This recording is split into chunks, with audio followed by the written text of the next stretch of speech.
Estamos agora na página 88. Vamos começar um novo módulo, módulo 5, o Brasil dos portugueses. Então, a prof vai fazer a leitura e eu quero que vocês acompanhem essa leitura, ok?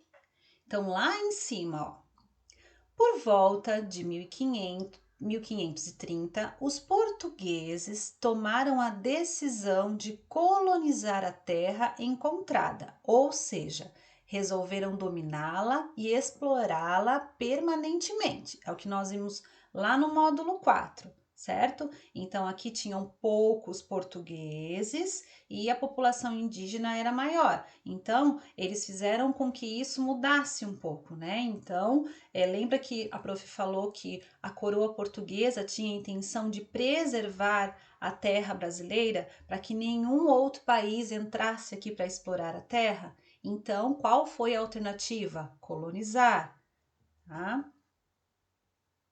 Mas como será que eles organizaram a nova colônia? Nas próximas aulas você aprenderá sobre o cultivo da cana-de-açúcar e a exploração da mão de obra indígena. Então, no primeiro momento, o pau-brasil, que era o que eles exploravam aqui no Brasil, e depois o cultivo da cana-de-açúcar. Só que eles precisavam de pessoas para trabalhar no cultivo da cana-de-açúcar, plantar, colher, fazer a moenda, certo? Fazer o estoque dela até que as caravelas viessem para o Brasil buscar. Então tinha toda uma mão de obra. Então quem que morava já aqui, né? Os indígenas. E eles aproveitaram, os europeus aproveitaram para explorar a mão de obra dos indígenas. Então aqui aparece uma gravura, né? E nessa gravura está representando o transporte de índios escravizados lá no século XVIII. Então aqui, olha, já não era mais aquela relação harmoniosa, eles já estavam sendo escravizados. Então aqui embaixo, trocar ideias. Ao ocupar o Brasil, a ordem da coroa de Portugal era cultivar a cana-de-açúcar. Quem você acha que fez esse trabalho? Então aqui, ó, sem dúvida nenhuma, o trabalho pesado ficou com a população indígena. Em sua opinião, o que aconteceu com a população indígena após a divisão do Brasil em capitanias? Lembra que a prof mostrou lá no módulo 4, né, que a coroa portuguesa fez aquela divisão, né, daquela parte litorânea do Brasil, né, transformou ali em várias capitanias. Então ali, ó, na sua opinião, né, o que você acha que aconteceu com a população indígena depois que a coroa portuguesa fez essa divisão? Então a gente já pode até imaginar. Eles foram bem explorados aqui. Seguindo adiante aqui na página 89, vamos focar um pouquinho no cultivo da cana-de-açúcar. Então lá em cima, turma, quando os portugueses iniciaram o processo de colonização no Brasil, a partir de 1530, a ocupação do território com plantações de cana-de-açúcar tinham dois objetivos: acumular riquezas com o comércio do açúcar na Europa, sempre visando lucro, sempre, e evitar que outros povos viessem explorar a nossa terra, certo? Então vamos pensar assim, vamos organizar o pensamento. Os portugueses chegaram até o Brasil. No primeiro momento, a primeira riqueza que eles já encontraram, o pau-brasil. Então, depois que eles encontraram isso, começaram a surgir as dificuldades, porque outros europeus queriam invadir, né, o Brasil, também para retirar essa riqueza que eles achavam que era o pau-brasil, né? Que naquela época era, né? Só que os portugueses não queriam, porque para os portugueses, nós é que chegamos primeiro, somos os donos da terra agora. Só que tinha aquele problema de não deixar principalmente os franceses, né, que insistiam em invadir as terras, né, ditas de Portugal. Então, o que a coroa portuguesa fez? As capitanias. Por quê? Porque lá ficavam os donatários e eles cuidavam daquele território e se alguém tentasse invadir, eles impediam. Lembra? Então, o que eles começaram a fazer? A cultivar cana-de-açúcar, por esses dois motivos, certo? Então, o primeiro motivo para acumular riqueza, porque a cana era produzida aqui no Brasil e levada para a Europa, e evitar que outros povos invadissem e explorassem a nova terra. Tá? Ah, mas por que eles não plantavam e não cultivavam a cana, por exemplo, lá em Portugal? Porque o clima lá não era favorável para o cultivo de cana-de-açúcar. E o clima daqui, do Brasil, belezinha para fazer esse cultivo, certo? Prosseguindo. Com isso, donatários e outros interessados em participar da colonização viajaram de Portugal para o Brasil. Quem que eram os donatários mesmo? Eram aquelas pessoas que ficaram ditas como donas daquelas capitanias, certo? Utilizando os direitos e os deveres oferecidos pelo rei de Portugal, iniciaram o cultivo da cana. Mas por que será que tantos portugueses decidiram se aventurar para terras tão distantes, apostando suas economias na produção de açúcar? Qual o interesse? Por que eles arriscaram sair lá da Europa, aceitar ser donatários, num país em que eles tinham que investir, eles tinham que seguir os deveres ali, os direitos, cumprir tudo isso, Porque na verdade era da coroa portuguesa. Então vamos lá. Na Europa daquela época, o açúcar era considerado um artigo de luxo, utilizado para adoçar alimentos e também como remédio. Por esses motivos, ele se tornou um produto muito procurado e, consequentemente, muito valorizado. Assim, sua produção e o seu comércio eram atividades muito lucrativas. Então, esse era o interesse maior. Então, aqui ao lado, nesse post-it aqui, vamos ver. A produção do açúcar, porém, envolvia um longo processo que se iniciava com a plantação da cana, passando pela extração do caldo, a secagem e o branqueamento. No final, conseguia-se um açúcar em torrões, ou seja, em pedaços, que eram encaixotados para serem vendidos na Europa. Então, ele passava por todo esse processo, ok? Então, aqui, dessa primeira parte que nós estudamos, nós temos duas questões. Então, vamos pensar nessas questões aqui da página 89. Vamos fazer juntos já. Número 1. Sobre o processo de colonização do Brasil, assinale a alternativa correta. Na primeira tá assim, Os franceses exploravam o pau-brasil com autorização dos portugueses. Nananina não. Pelo contrário, eles não tinham autorização para explorar, eles não tinham autorização nem para entrar no Brasil, então está errada essa. Letra B. Um dos objetivos dos portugueses era produzir açúcar para vender na Europa. Certíssimo, era um dos objetivos, certo? E na C, vamos ver por que está errada a C. Cada donatário ganhou um lote de terra e se comprometeu a ajudar a população indígena a preservar seus costumes? Não, o começo até tá certo, cada donatário ganhou um lote de terra.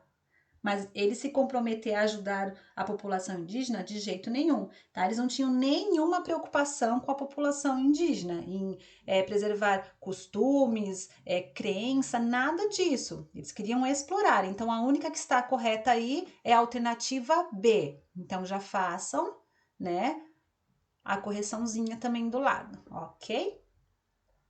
E na 2, vamos entender aqui, No século XVI, utilizava-se o açúcar como remédio e também para adoçar alimentos. Por isso, o produto era, letra A, muito procurado na Europa? De cara já tá certo, Muito procurado pela Europa. Então, aqui está correta a letra A. Vamos entender por que as outras não estão corretas. Rejeitado na colônia, o açúcar, isso não faz sentido. Se ele dava tanto lucro, então ele não era rejeitado, certo? Aqui na C, proibido na Europa, também completamente errado, porque todo o processo de produção acontecia onde? No Brasil, e depois era levado para onde? Para a Europa, que era muito apreciado por lá. E na D, plantado em Portugal, também não. Lembra que a prof falou que o clima de Portugal não era favorável para o cultivo da cana-de-açúcar? Então, também está incorreta. Então, a única que está correta aqui é a letra A. já façam e já coloquem como corrigido. Entendido? Seguindo adiante aqui, nós vamos aqui para a última parte. A escravização dos indígenas. Então, página 90.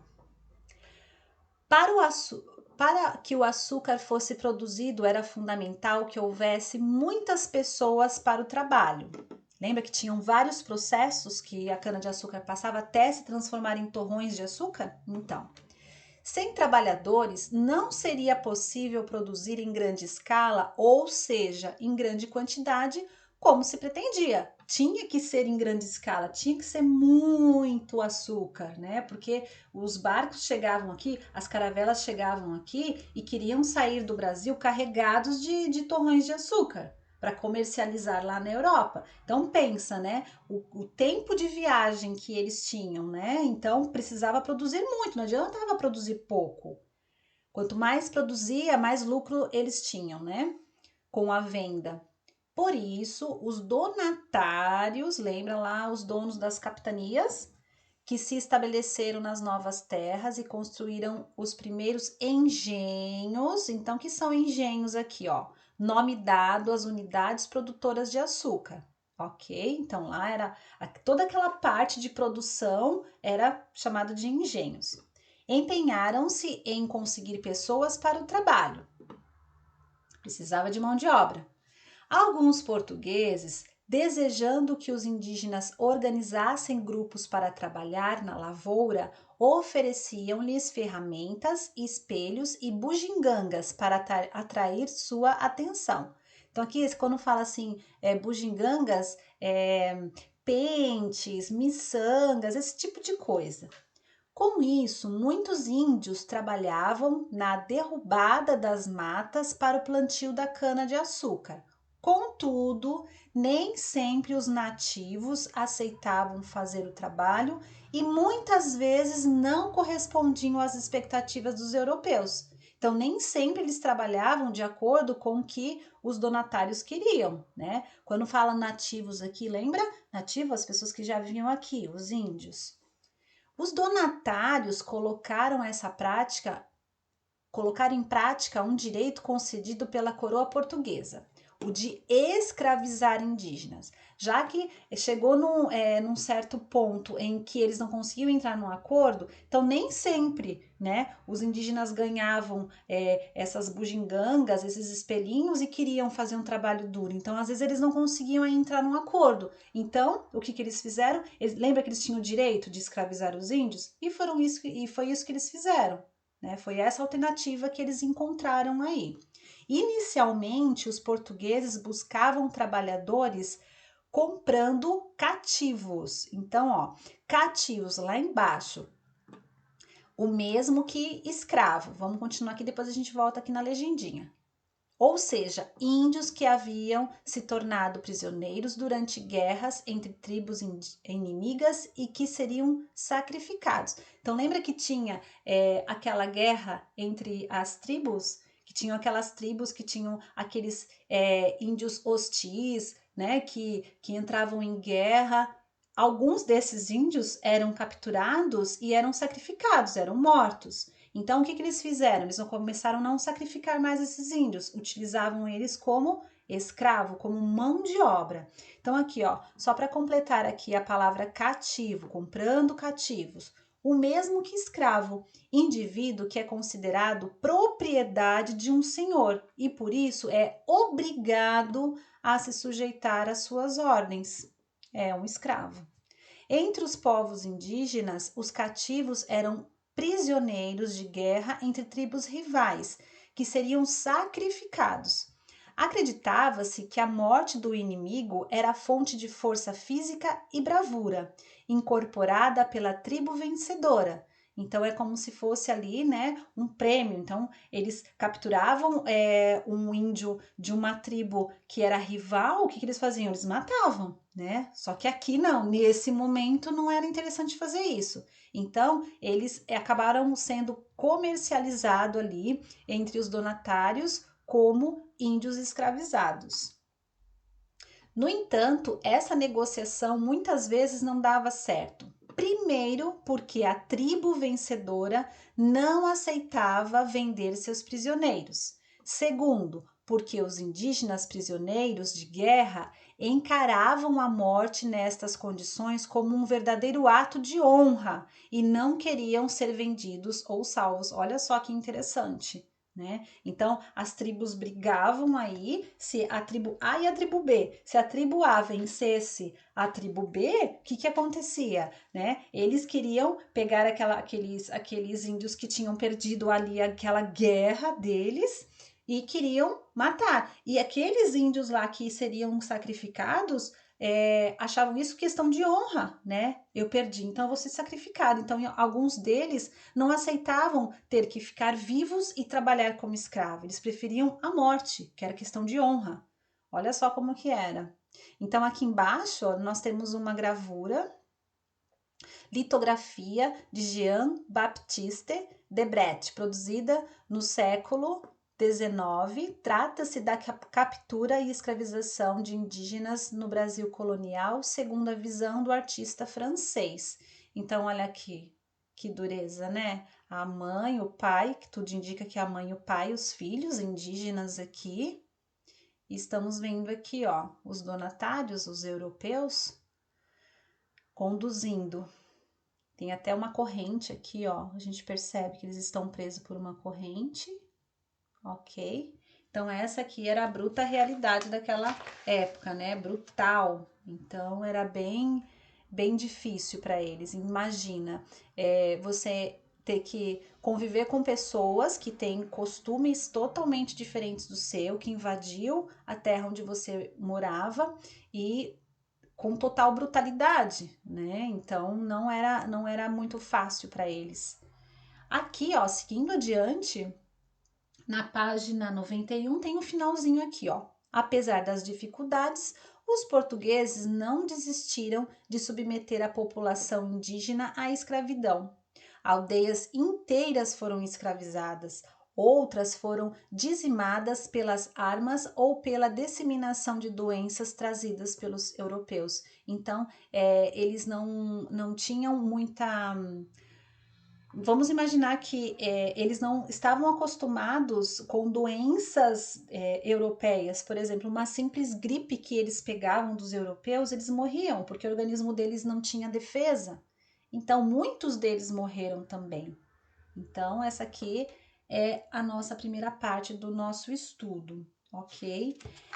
Aquelas duas atividades nós já fizemos. A prof vai deixar aqui para vocês, bem tranquilinho para fazer também. Vamos lá na página 94, então vocês anotem aí.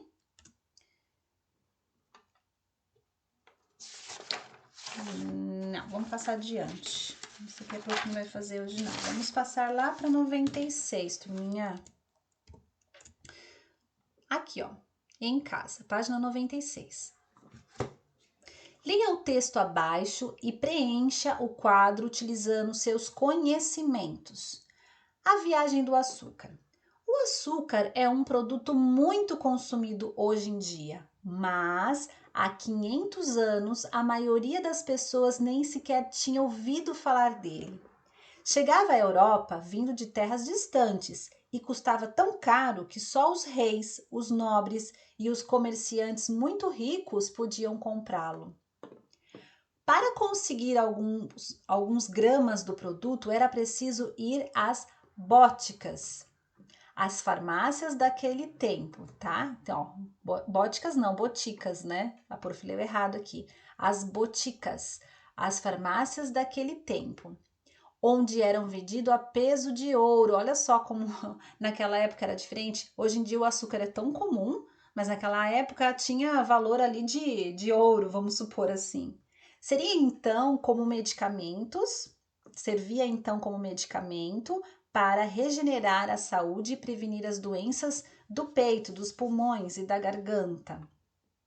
Então, aqui embaixo, nós temos um quadro. Esse quadro aqui, nós temos Europa do século XV e Brasil no século XXI, ok? Atualmente. Então, aqui, ó, quem compra, local de venda, utilização, Então, aqui nós vamos fazer essa comparação. Então, lá com o século XV e hoje em dia no Brasil, no século XXI, né? Quem comprava naquela época? Hoje em dia, quem pode comprar? Onde que era vendido? E hoje em dia, onde a gente pode encontrar, né? E a utilização? Para que era utilizado antigamente? E hoje? Então, é uma comparação aí do açúcar lá do século XV com o século XXI. E a 2 também a prof vai deixar aqui para vocês, tá? Só até a 2. A exploração do trabalho indígena ocorria basicamente de duas formas. Letra A. Os chefes indígenas recebiam ferramentas, espelhos e bugigangas e, em troca, organizavam grupos para trabalhar nas lavouras de cana-de-açúcar. Lembra disso? E B. Os colonos compravam cativos aprisionados nas guerras entre tribos rivais. Então, aqui, ó, a exploração acontecia, né, a exploração da cana-de-açúcar de duas maneiras aqui. Então, o que vocês vão fazer depois dessa leitura dessas duas maneiras aqui de trabalho indígena? Na folha que seu professor entregará, a prof não tá aí para entregar, né? Então, vocês vão fazer isso ou no caderno, a ilustração no caderno, ou numa folha separada. Faça uma ilustração para cada uma dessas situações. Então, presta atenção como que vocês têm que fazer a número 2. Presta bastante atenção. Então, a folha é independente, ou no caderno mesmo, ou numa folha separada. Vocês vão fazer assim, atividade, página 97 de história. Aí, coloca lá, número 2, letra A. Copia essa frase aqui da letra A e embaixo da frase faz a ilustração bem bonita. Terminou? Copia a frase B, que é essa aqui, e faz a ilustração, o desenho da frase B. A ilustração tem que estar top, tem que estar bem bonita, do jeito que vocês sempre capricham para prof, tá? E não esqueçam de pintar. Então, faz a ilustração e faz a pintura. Essa atividade aqui 2, eu quero ver. Então, somente da atividade 2, vocês vão mandar para a prof pelo Clipe Escola a imagem. Correto? Então, não esqueçam, escrevam a frase primeiro, faz a ilustração embaixo. Combinado, então? Então, a aula de história hoje seria isso, tá ok? Então, até a próxima. Fiquem bem, caprichem na atividade. Tchau, tchau!